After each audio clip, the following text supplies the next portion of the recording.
IUPAC nomenclature of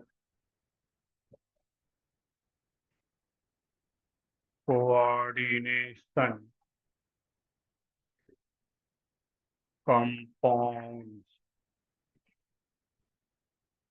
IUPAC nomenclature of coordination compounds.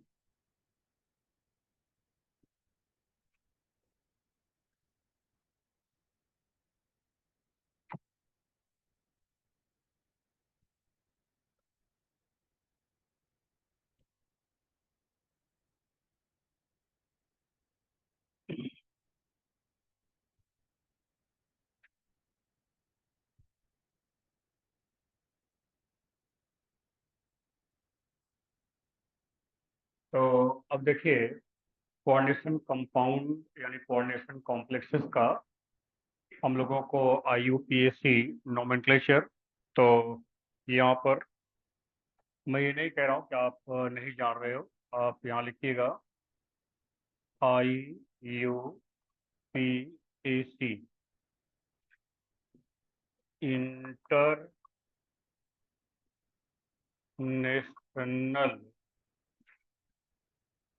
Union of pure and applied chemistry. Pure and applied chemistry, ये इसका full form है। International union of pure and applied chemistry के base पर हम सभी लोगों को coordination compounds का IUPAC नोमेनक्लेचर करना है। तो IUPAC नोमेनक्लेचर करते समय सबसे पहला जो बैकग्राउंड आपके दिमाग में होगा वो इस तरीके से आपने माइंड में कंडीशन को मेकअप करिएगा। आप सभी लोग ये पढ़ चुके हो कि यह एरिया, अगर हम कॉम्प्लेक्स को अपने कॉपी पर रिप्रेजेंट करते हैं या बोर्ड पर रिप्रेजेंट करते हैं तो जो स्क्वायर ब्रैकेट वाला एरिया है इसे हम नाम देते हैं कोऑर्डिनेशन स्फीयर। ठीक, कोऑर्डिनेशन स्फीयर के आइदर साइड में क्या होता है, ये आयोनाइजेशन स्फीयर, ये आपका आयोनाइजेशन स्फीयर।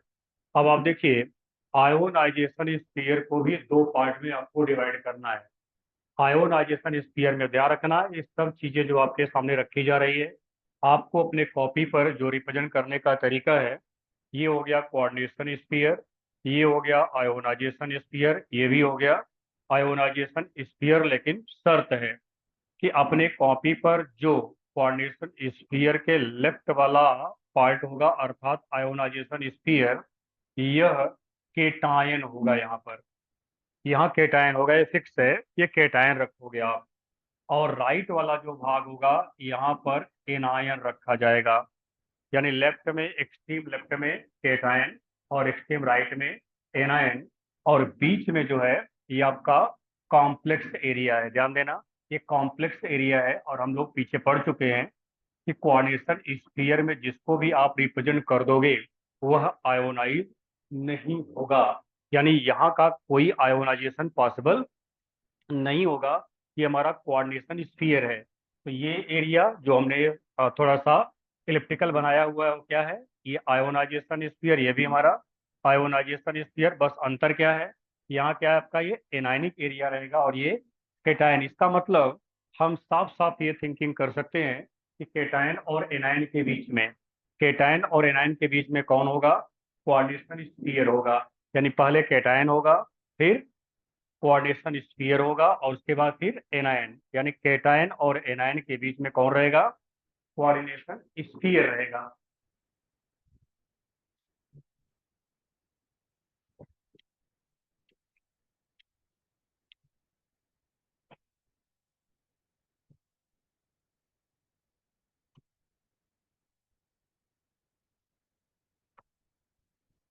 तो अब ये एरिया हमारा हो गया कोऑर्डिनेशन स्फीयर। जैसे मैं लिखा हूं अपने कॉपी पर आप ड्रा करिए, कोऑर्डिनेशन स्फीयर। ठीक है, तो यानी इसमें कौन रहेगा, इसमें कॉम्प्लेक्स रहेगा। ये कॉम्प्लेक्स आयन का एरिया है। इतना एरिया कॉम्प्लेक्स आयन का रहेगा। लेफ्ट में केटायन का एरिया, राइट में एनायन का एरिया। केटायन, कॉम्प्लेक्स और उसके बाद फिर एनायन।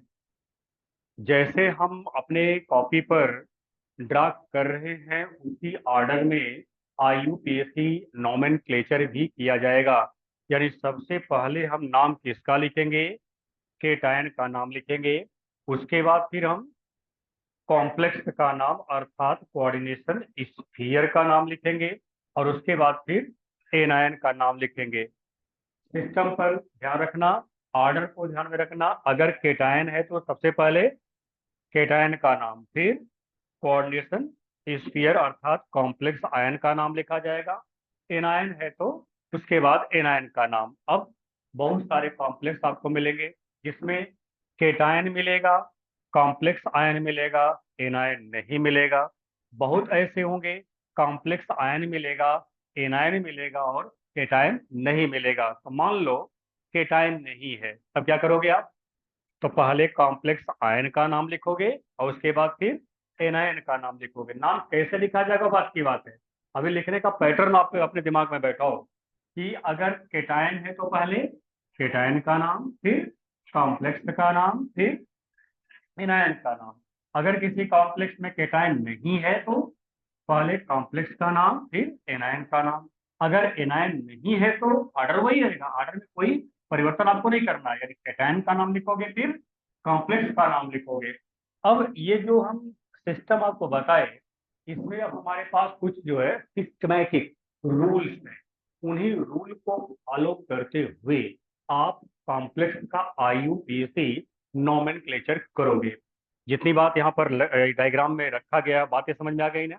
यानी लिखना है, अगर केटायन है तो पहले केटायन, फिर कॉम्प्लेक्स आयन, उसके बाद एनायन। केटायन नहीं है तो कॉम्प्लेक्स आयन, फिर एनायन का। अगर एनायन नहीं है, केटायन है तो वही ऑर्डर, मतलब ऑर्डर वही है।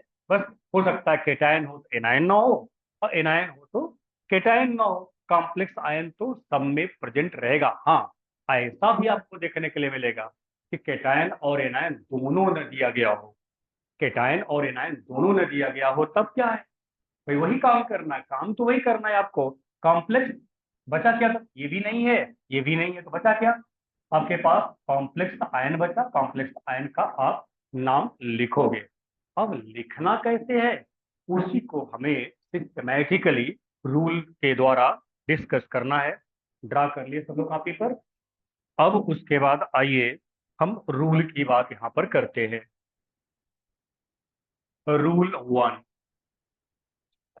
नियम 1। पहला नियम वही जो मैंने समझाया, वही पहला नियम है। The name of cation, the name of cation is written first, followed by name of anion, followed by name of anion, followed by name of anion. यानी सबसे पहले केटायन का नाम, उसके बाद एनायन का नाम। अब कहेंगे बताए तो आप कोऑर्डिनेशन स्फीयर हैं। अब देखिए यही सेकेंड रूल आपका क्या कहता है, उस सेकेंड रूल आपको बताएगा। तो rule number 2, the name of coordination, the name of coordination sphere is written in between, in between the name of cation and anion, cation and anion. अब देखो आपको जो मैंने समझाया मिला कि नहीं दोनों। यानी पहले हमने क्या बोला, केटायन का नाम लिखो, फिर एनायन का नाम लिखो, लेकिन दूसरा क्या बोल रहा है, केटायन और एनायन के बीच में कोऑर्डिनेशन स्फीयर का नाम लिखो। जो बात मैंने आपको समझाया वो चीज आपके दोनों रूल में मिल गए। अब जो कोऑर्डिनेशन स्फीयर है, क्योंकि पूरा नाम तो इसी का ही लिखना है हमको, कोऑर्डिनेशन स्फीयर, तो the name of coordination sphere is written in between the name of cation and anion using using following using following rules. लो भैया, या नए रूल की बात आप आ गई। यानी जब आपको कोऑर्डिनेशन स्फीयर का नाम लिखना होगा, कोऑर्डिनेशन स्फीयर का जब नाम लिखेंगे तो उसके लिए अलग से, यानी पूरा कोऑर्डिनेशन में दो ही रूल है। एक रूल आपने लिखा, एक रूल आपने लिखा, दो ही रूल है केवल। जब आपको नाम पहले किसका लिखना है, केटायन का लिखना है, उसके बाद लिखना है एनायन का, और दोनों के बीच में कोऑर्डिनेशन स्फीयर का लिखना है। अब कोऑर्डिनेशन स्फीयर का लिखते समय अब और नियम हमें जो फॉलो करने हैं वो हमारा है ए, रूल नंबर 2 में ए, द नेम, ध्यान रखना, द नेम ऑफ लिगैंड। अब देखिए, कोऑर्डिनेशन स्फीयर का जब नाम लिखने चलिएगा तो सबसे पहले नाम किसका लिखेंगे आप, लिगैंड का नाम लिखेंगे। The name of ligand is written first followed by the the name of metal, followed by the name of metal, name of metal with its oxidation state, with its oxidation state in parenthesis, in parenthesis, parenthesis का मतलब bracket, parenthesis का मतलब bracket, in parenthesis का meaning bracket.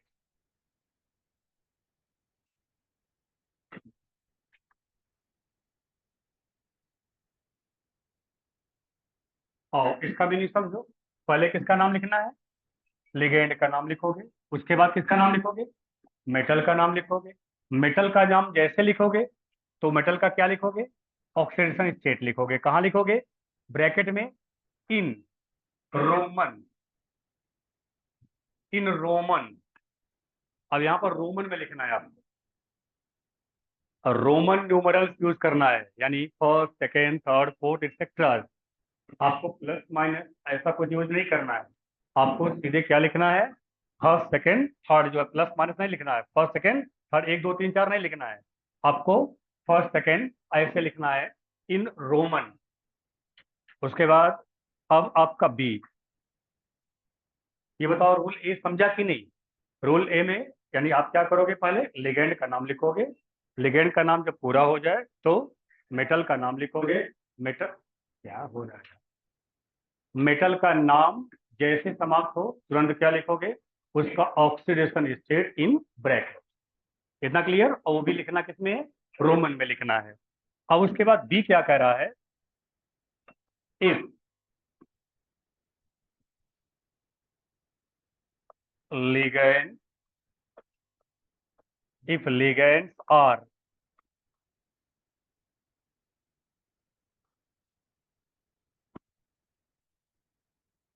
if ligands are different,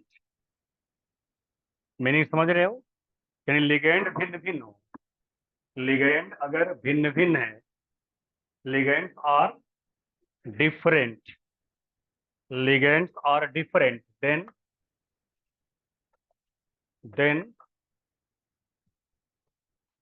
they are then they are written then they are written alphabetically,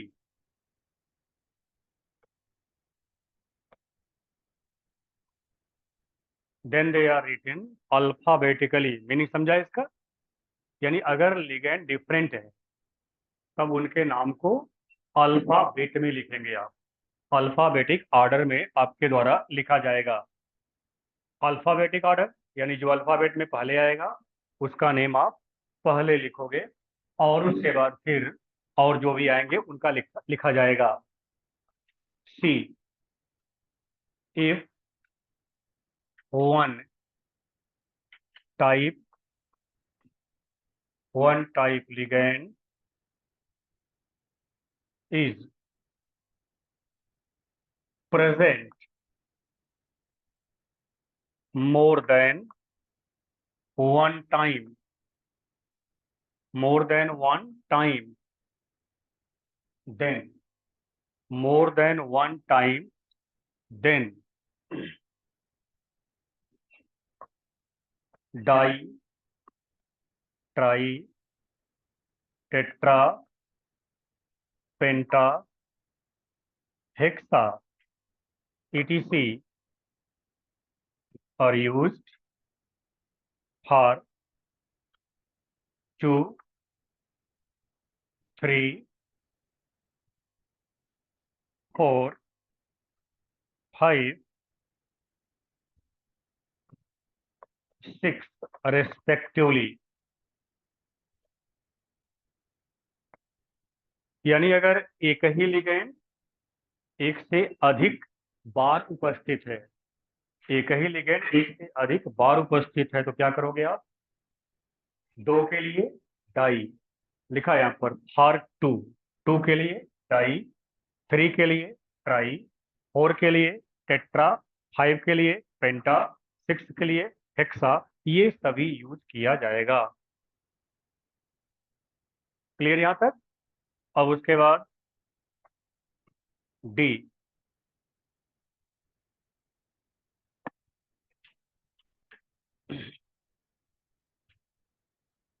if the name of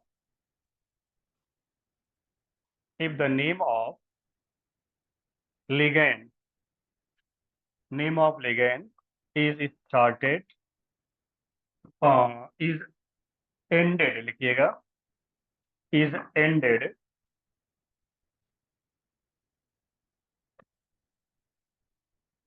ended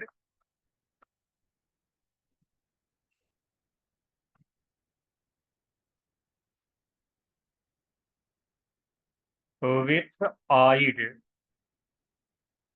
ended with id, ये सब लिखा चुके हैं एक बार हम। ये टेबल बनवाए थे आपसे हम, और वहां पर एक टेबल में कुछ नाम और उनका ऑक्सीडेशन स्टेट लिखवाया है हमने। अब उसको देखो, क्या कह रहा है कि अगर लिगेंड का नाम किससे समाप्त हो रहा हो? आइड से समाप्त हो रहा हो, with ide, then E, last में ई है ना, E, then E is replaced, E is replaced by O. तो बताओ क्या होगा? आइड के जगह आइडो हो जाएगा। आइड के जगह जहां भी आपका आइड आएगा वहां पर आपका आइडो। समझ रहे हैं रूल? तो इसके लिए कुछ एक्सरसाइज दे दे रहा हूं, जैसे एफ माइनस, एफ माइनस का क्या होगा? फ्लोराइड होता है, ठीक है? तो इसका क्या हो जाएगा? फ्लोराइडो, फ्लोराइडो, ठीक। अगर Cl माइनस है तो ये क्लोराइड कहते हो आप, क्लोराइड का क्या हो जाएगा? क्लोराइडो। अगर आपका Br माइनस है तो ब्रोमाइड, ब्रोमाइडो। I माइनस है, आयोडाइड, तो आयोडाइडो। अगर OH माइनस है तो इसे हाइड्रोक्साइड कहते हैं। क्या हो जाएगा? हाइड्रोक्साइडो, हाइड्रोक्साइडो, या इसी को हाइड्रोक्सो भी नाम आप देते हैं। कुछ एग्जांपल मैं रख दिए, बहुत सारे मिलेंगे आपको ऐसे। अब ये किसके लिए हुआ रूल? लिगेंड का जब एंड होता हो किससे? आइड से, ठीक है। अब अगर मान लीजिए लिगेंड के नाम का एंड एट से होता है, एट, ATE, उसका भी ई हटा देंगे आप। उसका भी ई हटा कर क्या लिखेंगे? ओ। फिर सुन ले, मैंने क्या बोला? लिगेंड के नेम का एंड किससे हो? एट से। तो उसके एट का जो ATE है, ई लास्ट में हटा देंगे, और वहां भी जोड़ेंगे क्या? ओ। तो क्या हो जाएगा? एटो। जैसे एसीटेट, एसीटेट क्या हो जाएगा? Acetato. Carbonate, carbonato. Sulphate, sulphato. Borate, borato. तो रूल नंबर आपका E, if the name of, name of ligand is ended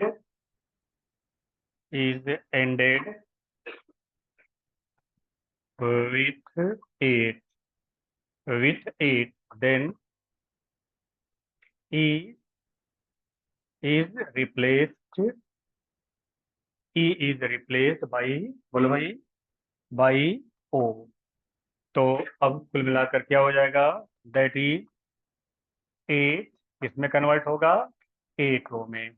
eight आपका एटो में, दैट इज एट एटो में कन्वर्ट हो जाएगा। एट गेट कन्वर्टेड इनटू एटो। तो अब इसके लिए कुछ एग्जांपल ले लें। CO3 डबल माइनस को हम कहते हैं कार्बोनेट। ये कार्बोनेट है। कार्बोनेट इसमें जाएगा, कार्बोनेटो में कन्वर्ट होगा। उसके बाद सल्फेट, ये सल्फेट है, तो ये कन्वर्ट होगा सल्फेटो में। और उसके बाद ये आपका फॉस्फेट है, फॉस्फेट, फॉस्फेट कन्वर्ट होगा फॉस्फेटो में। ये है आपका बोरेट। बोरेट किस में कन्वर्ट होगा? बोरेटो में। एक है आपका NO3 माइनस, क्या बोलते हैं इसको? नाइट्रेट, ये कन्वर्ट होगा नाइट्रेटो में।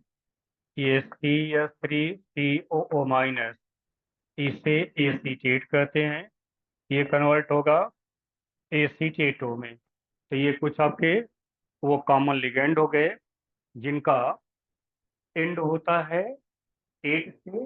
तो एट के ई को हम लोग रिप्लेस करते हैं ओ से, और वो कन्वर्ट हो जाता है आपका एटो में। तो आइड का आइडो, एट का एटो। उसके बाद एफ, रूल नंबर आपका F, if the name of ligand, अब देखिए पूरी कहानी लिगैंड पे चल रही है। Name of ligand is ended, is ended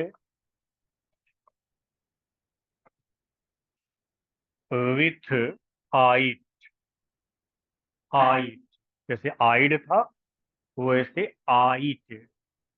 तो वही वही कहानी फिर यहाँ पर आइट में भी ई हटा देंगे। Then, then E is replaced,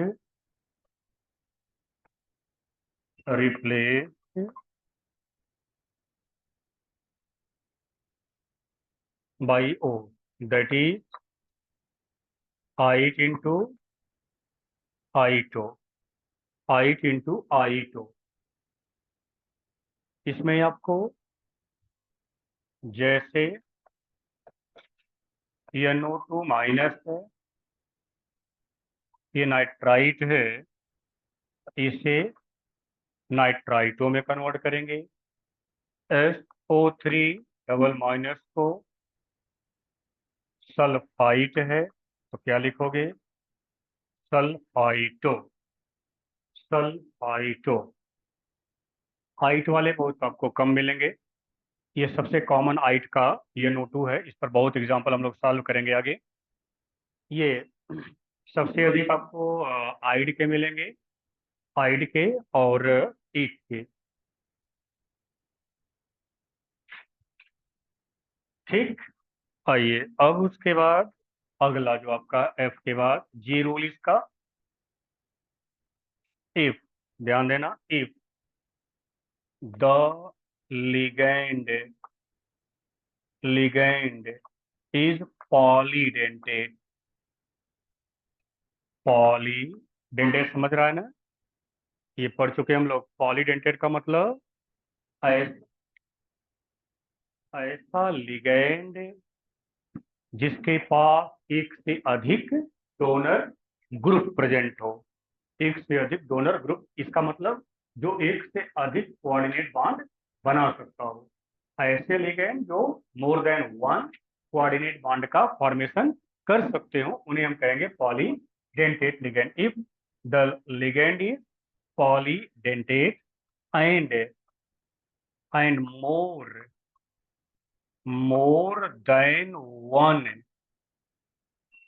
name is more than one name is present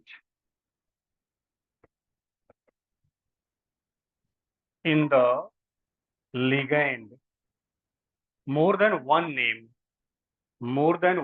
name is present in the ligand, then di, tri, tetra, etc are not used। तो वहां पर आप डाई, ट्राई, टेट्रा इनका प्रयोग नहीं करते हैं। आर नॉट यूज, बट बीस, ट्रीस, टेट्रा किस। टेट्रा किस लेते समय सावधान रहेंगे। किस वो मत लिख दीजिएगा जो आप अच्छी तरह जानते हैं, क्योंकि उस किस में डबल एस होता है। यहाँ पर आपको सिंगल एस लिखना है। ठीक है, टेट्रा किस। ठीक है। ETC are used for 2, 3, 4 respectively respectively. यानी अब आपको क्या ध्यान देना है कि लिगैंड के नेम में एक से अधिक नेम, लिगैंड के नेम में ही एक से अधिक नेम आ रहा हो, तब आप वहां पर डाई, ट्राई, टेट्रा यूज नहीं करोगे, बल्कि क्या करोगे आप? दो अगर है तो 20, तीन अगर है तो 30, चार अगर है तो टेट्रा, 30 ये यूज करना है। जैसे आप इस एग्जाम्पल पर वर्क कर लें। ये है आपका, क्या ये बाइडेंटेट लिगैंड है कि नहीं है? बाइडेंटेट है। इसके पास दो कोऑर्डिनेट बॉन्ड बनाने की क्षमता है। ये बाइडेंटेट है। इसका आप नाम क्या लिखते हो? इसका नाम लिखते हो एथाइलिन डाई अमाइन। ये जनरल लिखते हो। इसमें दो नाम आ गया, एक एथाइलिन और एक डाई अमाइन आ गया, दो नाम। अब इसलिए आप जब ये एक बार है तो ऐसे लिख दो एथाइलिन डाई अमाइन, लेकिन अगर दो बार है तब आप लिखोगे 20। कैसे लिखा जाएगा? ऐसे देखो, IS के लिखोगे 20 और लगाओगे ब्रैकेट। ठीक। और ब्रैकेट में क्या लिखोगे? एथाइलिन डाई अमाइन, ये लिखोगे आप ब्रैकेट में। तो अब इसका मतलब क्या हो गया? एथाइलिन डाई अमाइन कितनी बार है? दो बार है, इसलिए 20 लिखोगे। अगर तीन बार हो गया तो 30। ऐसे आप यूज करते जाओगे, यानी नाम कहाँ लिखोगे? ब्रैकेट में लिखोगे। ठीक। तो एथाइलिन डाई अमाइन अगर दो बार है तो हम डाई नहीं लगाएंगे, बल्कि वहां लगाएंगे 20। अगर तीन बार है तो हम ट्राई नहीं लगाएंगे, वहां लगाएंगे हम 30। लेकिन जरा इसको देखो, यह भी आपका बाइडेंटेट लिगैंड है। क्या नाम है इसका? याद करो, थोड़ा पढ़ा करिए आप लोग। हाँ, ऑक्सलेट आयन बोलते हैं, इसका नाम है ऑक्सलेट। इसमें केवल एक नाम है, ऑक्सलेट। इसमें केवल एक नाम है, ऑक्सलेट। तो इसके लिए क्या करोगे आप? इसके लिए 20-30 नहीं यूज करोगे, direct di tri tetra use करोगे, क्योंकि इसके नाम में सिर्फ और सिर्फ क्या है? केवल ऑक्सलेट है, केवल ऑक्सलेट। तो इसलिए यहाँ पर आप 20-30 यूज नहीं करना है, आपको क्या यूज करना है? केवल डाई ट्राई टेट्रा ऐसा यूज करेंगे, जो कॉमन लिखते हो आप। ऐसे लिगेंड आएंगे जहां पर आपको एक से अधिक नाम उसमें छुपा हुआ मिल रहा है, तो आप दो के लिए 20, तीन के लिए 30 एक्सेट्रा यूज करते हुए नाम लिखोगे। बोलो भाई। अब उसके बाद आपका जो रूल होगा वो H, if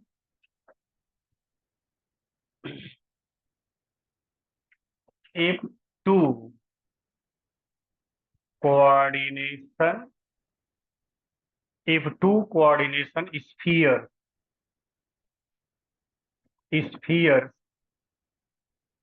two coordination spheres are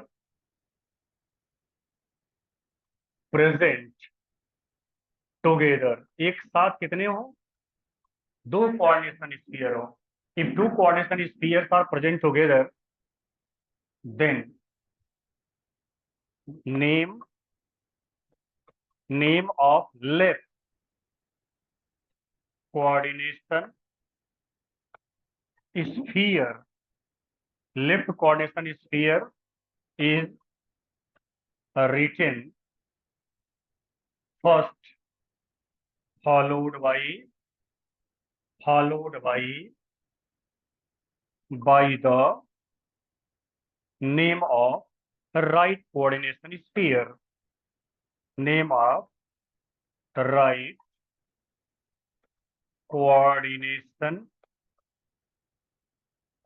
sphere। इसके लिए ऐसा अगर केस आपके पास कहीं देखने के लिए मिल जाए, ये दो कोऑर्डिनेशन स्फीयर वाला कॉम्प्लेक्स, दो कोऑर्डिनेशन स्फीयर वाला कॉम्प्लेक्स अगर आपके पास होगा, तो आप लेफ्ट वाले का नाम पहले लिखोगे, जैसे ऊपर लिखते हैं, जो रूल आपने लिखा है, लेफ्ट वाले का नाम पहले लिखोगे और राइट वाले का नाम बाद में लिखोगे। लेकिन इसमें भी ध्यान देना एक बात, जब दो कोऑर्डिनेशन स्फीयर एक साथ होंगे तो उसमें एक शर्त होगा, तभी बनेंगे। लेफ्ट वाला कोऑर्डिनेशन स्फीयर, ये वाला कोऑर्डिनेशन स्फीयर जो होगा वो केटाइनिक होगा, केटाइनिक कोऑर्डिनेशन स्फीयर होगा ये। मतलब क्या होगा? जिसके ऊपर क्या होगा? प्लस, यानी पूरे कोऑर्डिनेशन स्फीयर पर कौन सा चार्ज होगा? प्लस चार्ज होगा, केटाइनिक कोऑर्डिनेशन स्फीयर होगा। तो राइट वाला क्या होगा? एनायनिक कोऑर्डिनेशन स्फीयर होगा, एनायनिक कोऑर्डिनेशन स्फीयर। ये बताओ, अब केटायन और एनायन के बीच कौन सा फोर्स फंक्शन करेगा? Electrostatic force of attraction function करेगा, इसलिए दोनों एक साथ जुड़े रहेंगे। दोनों कोऑर्डिनेशन स्फीयर अलग तो रहेंगे, लेकिन इलेक्ट्रोस्टैटिक फोर्स ऑफ अट्रैक्शन से वो अटैच रहेंगे केवल, यानी दोनों कोऑर्डिनेशन स्फीयर मिक्स नहीं करेंगे, दोनों कोऑर्डिनेशन स्फीयर मिक्स नहीं करेंगे, बस केवल इलेक्ट्रोस्टैटिक फोर्स ऑफ अट्रैक्शन के द्वारा दोनों अटैच रहेंगे। तो ये एनायनिक कोऑर्डिनेशन स्फीयर। तो पहले किसका नाम लिखना है? बात वही आ गई, देखो, पहले कैटायन का नाम। तो हमारा कैटायन कौन है? पूरा कोऑर्डिनेशन स्फीयर है, तो आप कैटायनिक कोऑर्डिनेशन स्फीयर का नाम पहले लिखोगे, उसके बाद फिर एनायनिक कोऑर्डिनेशन स्फीयर का नाम लिखेंगे। फिर सुन ले, हमने क्या बोला? दो कोऑर्डिनेशन स्फीयर एक साथ तभी जुड़ सकते हैं जब एक एटाइनिक हो और एक एनाइनिक हो, तो दोनों के बीच क्या करेगा? Electrostatic force of attraction function करेगा। फोर्स ऑफ अट्रैक्शन के कारण दोनों कोऑर्डिनेशन स्फीयर एक साथ अटैच होते हैं और ये पूरा का पूरा एक कंपाउंड कहलाएगा। यानी दोनों कोऑर्डिनेशन स्फीयर जब अटैच होंगे by electrostatic force of attraction, ये पूरा का पूरा आपका क्या होगा? एक कंपाउंड होगा। यानी हम यहाँ लिख सकते हैं वन कंपाउंड, ये पूरा कंसीडर किया जाएगा वन कंपाउंड।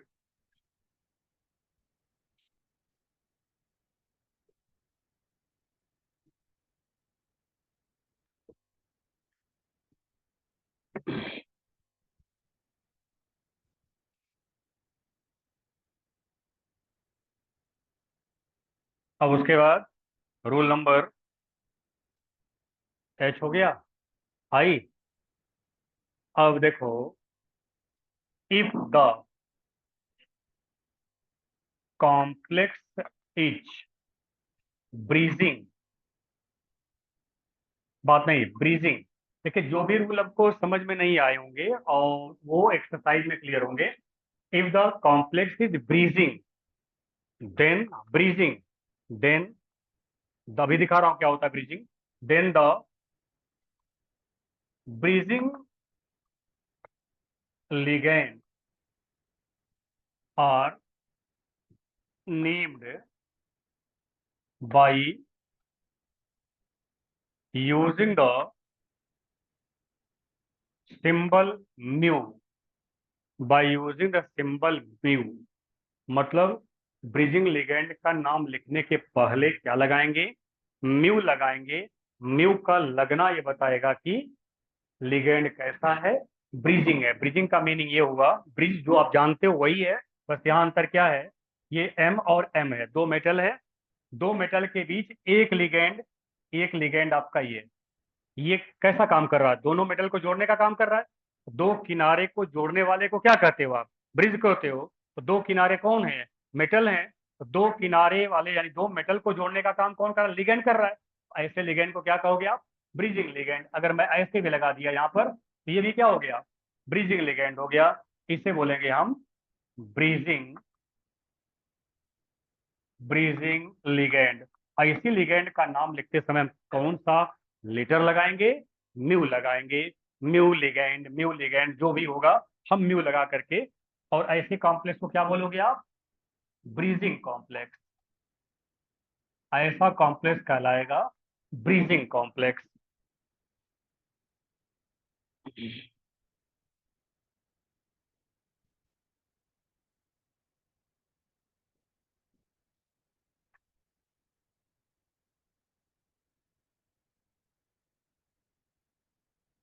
ठीक।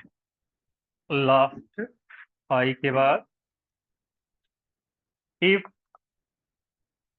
Coordination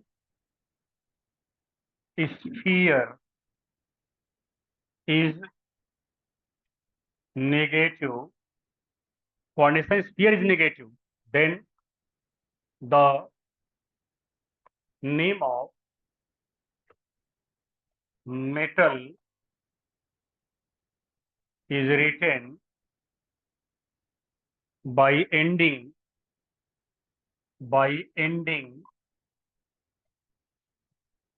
with H, by ending with H, metal का by ending with H in the name from where symbol has been taken। यानी जहां से सिंबल लिया गया हो उस नाम में क्या लगा देंगे? लास्ट में एट लगाएंगे। जैसे आयरन है, आयरन का सिंबल कहाँ से है? फेरम से है। तो फेरम में यूएम हटा देंगे, वहां लगाएंगे एट, क्या हो जाएगा तब? फेरे। फेरम में फेरे। क्यूप्रम में क्यूप्रेट,